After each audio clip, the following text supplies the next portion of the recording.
hindi. O, sigaw ulit! 1, 2, 3, go!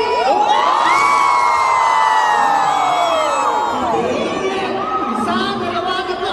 Magsigawan!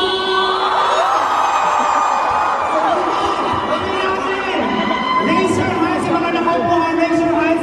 Magkaroon tayo ng alo ng kamay. Sige, papasok. Simulan natin. Going here, going back. Okay? Simulan sa sa'yo na kamay. 1, 2, 3, go!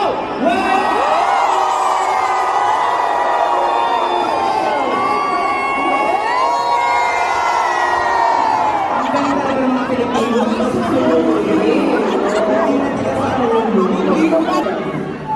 Aking taus-pusong pasasalamat sa lahat ng mga Pilipino na sumusuporta at nagmamahal kay dating Pangulong Rodrigo Duterte.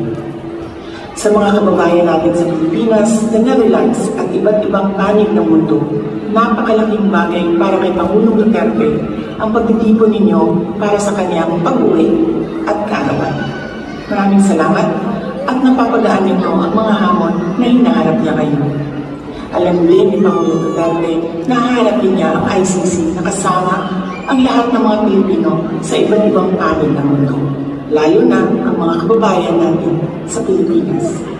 Sa kanyang pagdiriwang ng kanyang 80th birthday, huwag natin kalimutan na ipagdasal sa Diyos na sana ay biyayaan pa siya ng mas magandang kalusugan at mas mahabang buhay.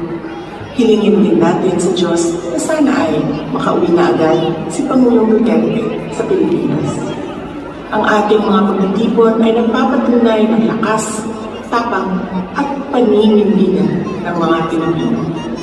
Sana ay magpatuloy din ang inyong suporta at pagmamahal sa ating dating Pangulo hanggang sa darating na halalan ng ating mga senador.